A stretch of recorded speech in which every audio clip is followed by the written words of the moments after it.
In the center of Berlin, on Spree Island, lies a patch of land that serves as the ultimate architectural battleground of the 20th century. Today, you will see a pristine yellow-walled Baroque palace standing there, the Humboldt Forum, a reconstruction of the royal residence of the Hohenzollern dynasty.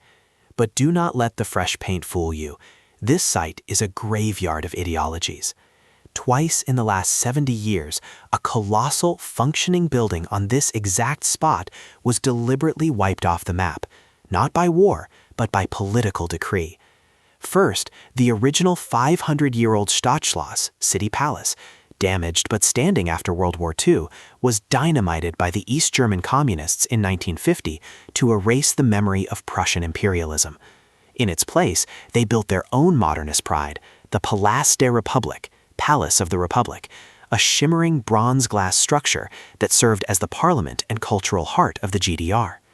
Then, following German reunification, this modernist palace was itself condemned, stripped of its asbestos, and slowly demolished in 2008 to make way for the reconstruction of the first palace. This is a story of a double vanished grandeur, a cycle where the victor destroys the architecture of the vanquished, proving that in Berlin, stones are never just stones. They are political manifestos that can be sentenced to death. The irony of this site is palpable. To build the future, the German Democratic Republic, GDR, felt it had to blow up the past. To heal the nation, the Unified Federal Republic felt it had to blow up the GDR's future to rebuild the distant past. Each demolition was justified by architectural proscription, the idea that the building itself was morally corrupt or historically illegitimate. When the Palace of the Republic was being torn down, thousands of East Berliners watched in dismay as their people's palace, a place of weddings, concerts, and memories, was erased to be replaced by a copy of a monarchy they had long outgrown. The current building, the Humboldt Forum, is an architectural chimera. 3 facades are exact replicas of the 18th century Baroque masterpiece, while the 4th is a stark, modern concrete grid. It is a building that tries to answer the question, who are we? By physically pasting over the uncomfortable answers of the last century. We are investigating a crime scene where the body was removed, replaced, removed again, and then resurrected as a ghost. Welcome back to Vanished Grandeur, where we uncover the history that was forbidden from surviving. To understand the magnitude of the first loss, we must look at the original Berliner Stadtschloss. It was not merely a residence, it was the defining landmark of Berlin architecture, the major work of the Baroque in northern Germany. Its most significant expansion occurred around 1700 under the genius architect Andreas Schlüter. Schlüter transformed the heavy Renaissance fortress into a sculpture in stone. His facades were muscular and dramatic, laden with mythological giants and eagles, embodying the rising power of the Kingdom of Prussia. The palace was immense, containing over 1,200 rooms, including the legendary White Hall and the Knights' Hall. It was the center of gravity for the city, the point from which all distances in Prussia were measured. For centuries, it stood as the symbol of the Hohenzollern dynasty's absolute power, precisely the symbolism that would sign its death warrant when the Soviets arrived in 1945. In February 1945, Allied bombing raids turned the Stadtschloss into a burning torch. The magnificent interiors, the amber room which was once there, the paneling, the furniture, were largely consumed by fire. However, the thick outer walls and the structural integrity of the main facades remained surprisingly intact. It was a ruin, yes, but a salvageable one. Compare this to the Charlottenburg Palace in West Berlin, which was in a similar state and was lovingly restored. The Stadtschloss could have been saved. For 5 years after the war, the burnt-out shell stood as a ghostly giant in the Soviet sector of divided Berlin. Art historians, architects, and the public pleaded for its preservation. They argued that you could fix the roof and slowly restore the interior. But architecture in the Soviet occupation zone was not about preservation. It was about ideological cleansing. The fork in the road was approached, and the new regime chose the path of erasure. The fate of the palace was sealed by Walter Ulbricht, the leader of the Socialist Unity Party, SED. For Ulbricht, the Stadtschloss was not a cultural heritage site. It was the symbol of Prussian militarism and Junker power that had led Germany into disastrous wars. He declared that the center of the new socialist capital must be a vast parade ground for the proletariat, free from the shadow of feudalism. In 1950, despite massive protests and lack of funds, the demolition cost more than a temporary roof would have. The order was given. This was a classic act of political proscription. The building was deemed guilty by association. It was a scapegoat made of brick and sandstone. Ulbricht wanted to demonstrate that the new Germany had completely severed its roots with the imperial past. The grandeur was not just vanished, it was executed as an enemy of the state. Between September and December 1950, the systematic demolition took place. It was a slow, agonizing death. Because the walls were so thick, some over a meter of solid masonry, massive amounts of dynamite were required. Engineers had to drill thousands of holes into Schlüter's masterwork. Crowds gathered to watch as the massive Baroque portal, the Sonder portal, through which kings and emperors had passed, collapsed into a cloud of dust. Only one fragment was spared, Portal 4, the balcony, from which Karl Liebknecht had proclaimed the Free Socialist Republic in 1918. This specific piece of masonry was carefully cut out and saved, later to be incorporated into the State Council building nearby. This selective preservation highlights the cynicism of the regime. The architecture was only valuable if it served the communist narrative. The rest of the Baroque masterpiece was ground up and used as fill for road construction. For over 20 years, the heart of Berlin was a void. The site was paved over and renamed Marx-Engels-Platz. It became a colossal, windswept tribune for military parades and mass demonstrations, modeled after Red Square in Moscow. This emptiness was architectural in itself.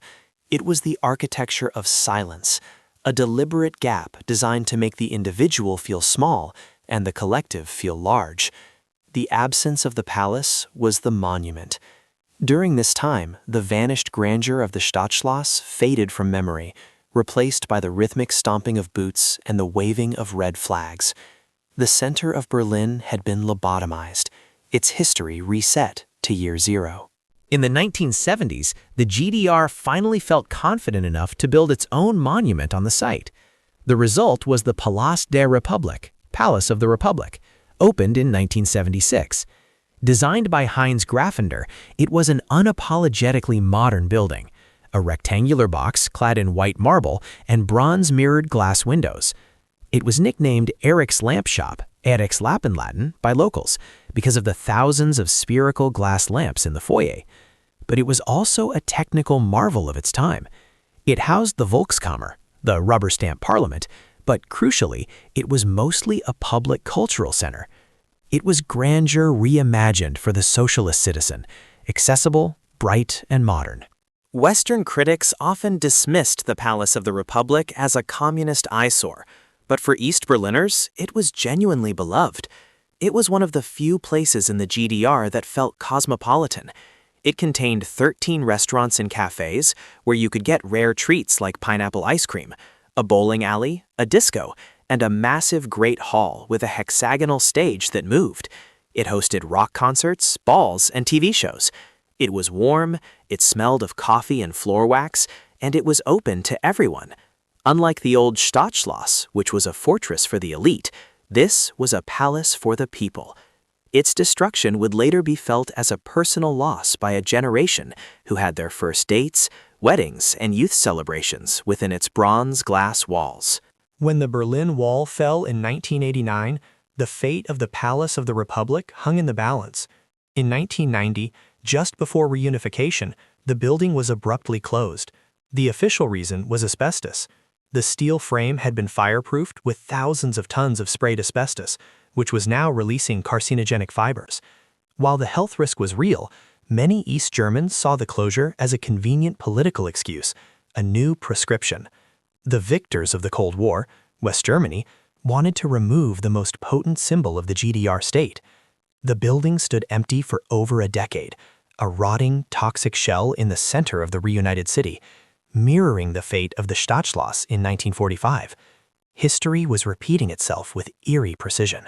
The 1990s and early 2000s in Berlin were defined by the Schlossdebatte, palace debate. It was a fierce culture war. On one side were those who argued that the Palace of the Republic was a legitimate part of German history that should be cleaned of asbestos and preserved. They argued that tearing it down was an act of victor's justice, erasing the biography of East Germans. On the other side were those who viewed the GDR palace as an ugly monstrosity occupying the sacred site of the original city center. They campaigned for the reconstruction of the Baroque Stadtschloss, arguing that Berlin needed to heal its urban fabric by restoring the Schlüter facades. The German Bundestag eventually voted for demolition and reconstruction. The decision was clear. The modernist grandeur had to vanish to make the Baroque grandeur reappear. The demolition of the Palace of the Republic was not an explosion, but a slow, surgical dismantling. Because of the asbestos and the proximity to the Berlin Cathedral, it had to be taken apart piece by piece. Giant cranes ate away at the structure for 2 years. For many former GDR citizens, watching the steel skeleton of their cultural home disappear was a painful reminder that their country was truly gone. The demolition was the final act of the GDR's dissolution. The bronze glass was crushed, the lamps were sold off or destroyed, and the site was once again reduced to a sandbox. The People's Palace became the second victim of the site's curse. In 2013, the foundation stone was laid for the new building, named the Humboldt Forum. The design, by Italian architect Franco Stella, is a compromise. It reconstructs the 3 main Baroque facades of the original Stadtschloss with painstaking accuracy, using traditional sandstone carving techniques. However, the facade facing the Spree River is a stark, modern grid of concrete. The interior is completely modern, functioning as a museum for non-European art, similar to the British Museum. It is a building wearing a mask. The reconstruction cost over 600 million euros, largely funded by tax money and private donations for the facades. It is a monumental feat of anastosis, reconstruction, but it feels uncanny, a brand new, old building. The reconstruction sparked new controversies. The crowning feature of the dome is a golden cross and a banner with a Christian inscription calling for submission to Jesus. Critics argued that placing a religious symbol atop a state-funded museum in a secular, multi-faith society was inappropriate. Moreover, the museum houses colonial-era artifacts like the Benin bronzes, leading to debates about restitution. The new palace, intended to resolve history, has instead become a lightning rod for debates about Germany's colonial past and religious identity. The vanished grandeur of the monarchy was restored, but the context had changed so much that the symbol no longer fits the reality. With the completion of the Humboldt Forum, the physical traces of the GDR in the city center are almost entirely gone. The Palace of the Republic is now a vanished grandeur that exists only in photographs and memory. A small window of remembrance in the new building pays tribute to the destroyed GDR palace, but it feels like a footnote. The erasure is nearly total. Berlin chose to prioritize the aesthetic continuity of the 18th century over the lived history of the 20th century. It suggests that the GDR era was a historical accident that needed to be corrected, rather than a legitimate period of history to be preserved. The Berlin City Palace saga reveals a deep psychological need in nations to curate their history through architecture. We destroy what shames us, or what we consider other, and we rebuild what we fantasize as our golden age. The reconstruction of the Stadtschloss is an attempt to pretend that the 20th century, with its wars, dictatorships, and divisions, did not permanently scar the city layout. It is architectural plastic surgery. The building looks beautiful, but it covers a phantom limb. The space where the Palace of the Republic stood is now filled with Baroque halls, but the memories of the lamp shop still haunt the site for those who remember. The site of the Berlin City Palace is the most volatile plot of land in Europe. It has hosted a Renaissance castle, a Baroque masterpiece, a burned-out ruin, a communist parade ground, a modernist people's palace, an asbestos ruin, and now a reconstructed museum. Each transformation was driven by a political desire to destroy the symbol of the predecessor. The double vanished grandeur, first of the Schlüter Palace, then of the Grafender Palace, proves that in Berlin, architecture is the continuation of politics by other means. The Humboldt Forum stands today as a symbol of perseverance, but also of the illusion of permanence. We walk past its sandstone columns and think they are eternal, yet we know that the previous building on this spot, which looked just as solid and permanent in 1980, was wiped away in a blink of history's eye. The lesson of the Stadtschloss is that no building is safe if the ideology that supports it collapses. Grandeur can vanish not just once, but twice on the exact same coordinate. Berlin is a palimpsest, a manuscript that has been erased and written over so many times that the old text bleeds through the new. The reconstructed palace is a beautiful phantom, a ghost we have summoned back from the dead to comfort ourselves. But in doing so, we created a new ghost, the Palace of the Republic. The forbidden architecture here is not just what was destroyed, but the uncomfortable truth that sometimes we destroy history simply because we want to forget who we were. The Berlin City Palace teaches us that reconstruction is never neutral. It is a choice about which past we want to remember and which we want to bury. If you were fascinated by this story of double destruction and the resurrection of a Baroque ghost, be sure to subscribe to Vanished Grandeur and hit the notification bell. Our next episode moves to the realm of the unrealized and utopian, exploring a radical vision for the American landscape. Broad Acre City, Frank Lloyd Wright's forbidden utopia.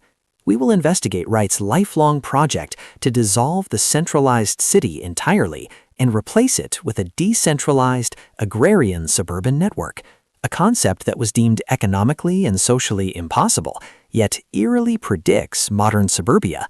What other utopian city plan should we decode? Let us know in the comments.